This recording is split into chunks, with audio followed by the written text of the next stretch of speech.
Ambre, elle a le feu sacré, quoi. C'est-à-dire que quand elle chante, dans ses yeux, on voit que c'est une question de vie ou de mort.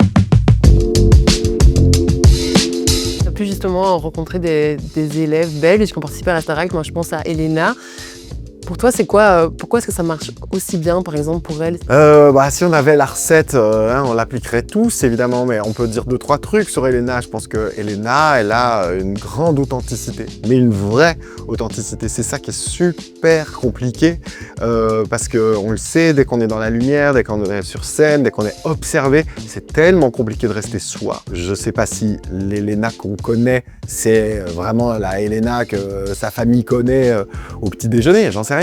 Mais l'impression qu'on a, c'est qu'elle est vraie, qu'elle est totalement authentique. Et cette authenticité, elle touche les gens. Elle a quelque chose de normal et en même temps, elle a une trajectoire qui n'est pas du tout normale. Et donc, je pense que c'est cet équilibre étonnant qui la porte, quoi, de cette manière-là. C'est-à-dire qu'elle réussit et en même temps, on a l'impression qu'elle pourrait être notre sœur, notre fille, notre cousine, notre meilleure pote. Donc, il y a un truc d'accessibilité qui est assez surprenant. On parle beaucoup de racisme suite à l'élimination, par exemple, de Sarah la dernière fois.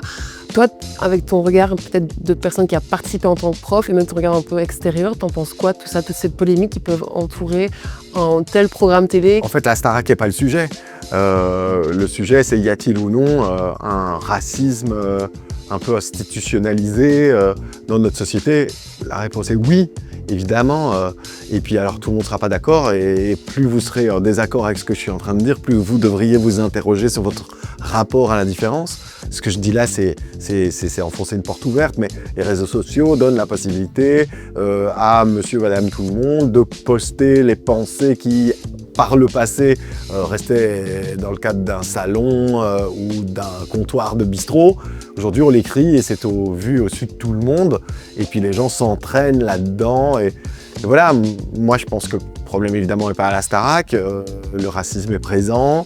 Et voilà, il y en a qui disent qu'on voit du racisme partout, mais sans aucun doute, à partir du moment où on blesse des gens, je crois que clairement, il y a quelque chose à revoir dans la façon qu'on a de commenter les choses. Mais je trouve que le monde dans lequel on vit manque cruellement de bienveillance, quoi. Si on dépensait autant d'énergie à soutenir les projets des uns et des autres plutôt qu'à les détruire, y a plein de choses qui iraient beaucoup mieux. C'est donc Ambre et Léa qui sont en finale. Peux-tu me donner leurs points forts? Ambre, elle a le feu sacré, quoi.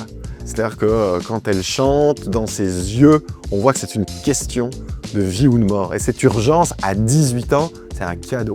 Et Léa, il y a une animalité chez elle, mais pas tellement dans son comportement, même si parfois il y a un truc un peu animal dans son comportement, mais c'est une instinctive.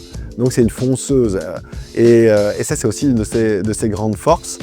Ça lui permet de temps en temps de tutoyer vraiment les étoiles. Vocalement, moi, je lui trouve vraiment parfois des points communs avec une jeune Lara Fabian, par exemple, des trucs une intensité de cet ordre-là. Il faut encore un peu le canaliser, je crois. Pour toi, c'est qui va gagner cette saison? J'en sais rien. Franchement, là, par contre, l'expérience que j'ai de la Star Academy, c'est que tout peut toujours se passer jusqu'à la dernière minute. Mais je trouve que cette saison-ci est plus... il y a plus de suspense peut-être dans cette saison-ci.